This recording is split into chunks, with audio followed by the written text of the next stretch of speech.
The movie Aladdin is one of the most iconic animated films of all time.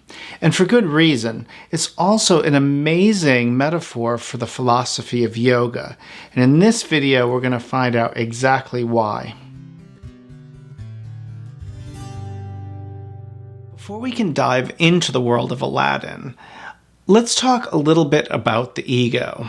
The ego is a core tenet in yoga philosophy.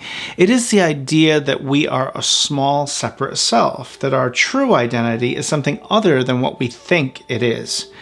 But we have this deep-held belief in our egos. And it is that deep-held belief in our egos that we attach to that causes all of our suffering. And the genie finds himself in this exact situation in the movie Aladdin. He has all the power in the universe. He can create and do whatever he wants, and yet his wrists are shackled and he's confined to a bottle. And whoever finds and rubs that bottle becomes his master. So he does not have free will. He's trapped. So the idea is simple. What good is all the power in the universe if you're trapped in a tiny little bottle? Freedom. You're a prisoner? It's all part and parcel of the whole genie gig. Phenomenal cosmic powers! Itty bitty living space. Oh, genie. That's terrible. But oh, to be free. Jafar is his counterpoint, right? Where the genie is selfless and giving, Jafar is selfish. The Jafar wants what the genie has. That's why he's looking for the genie at the beginning of the film, and why he is bound into a bottle of his very own at the end.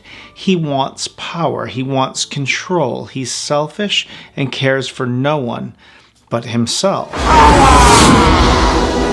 have you done? Trust me! The universe is mine to command, to control! Not so fast, Jafar! Aren't you forgetting something? You wanted to be a genie? You got it! What? And everything that goes with it! No! I'm getting out of here. Phenomenal cosmic powers! Come on, you're the genie. I love freedom. Itty bitty living space. Now, this is an important juxtaposition because these two provide us the map to freedom or liberation and the map to bondage. Genie, I wish for your freedom. One bona fide prince pedigree coming up. What? Genie, you're free.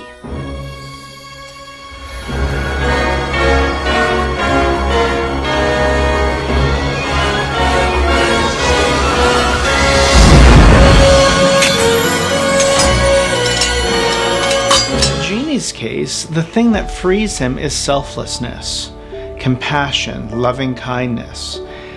The loving kindness and selflessness he showed Aladdin, the loving kindness and selflessness Aladdin showed him. It is these things that ultimately free the genie. And it is the selfishness of Jafar that gives him what he wants, all the power in the universe, but traps him and binds him. So for us as yogis, there's a lot to learn here.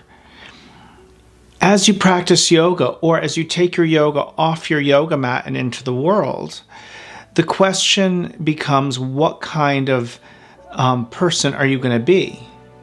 Are you going to seek your freedom in worldly power, in selfishness, in caring only for yourself?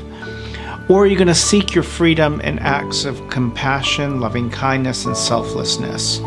If you can remember that as you're on your yoga mat, and more importantly, remember it when you're off your yoga mat, I think you will find that you will achieve the liberation that the genie found, and you will avoid the pitfalls of being trapped and bound by the things of this world. Now, if you enjoyed this type of thing, where you look at a myth or a legend or a story and look at the symbolism embedded within it, you might want to check out my book, Spiritual Journeys Along the Yellow Brick Road, where I do the exact same thing with the Wizard of Oz and the characters and look at what does each character represent as we move along our own spiritual journey. If you enjoyed this video, I hope you'll give it a thumbs up, and if you really like it, you can subscribe so that you can be sure to see more. Finally, if you want to share this or hit the alert bell so that you never miss an episode, that would be awesome as well. I'll see you in the next video.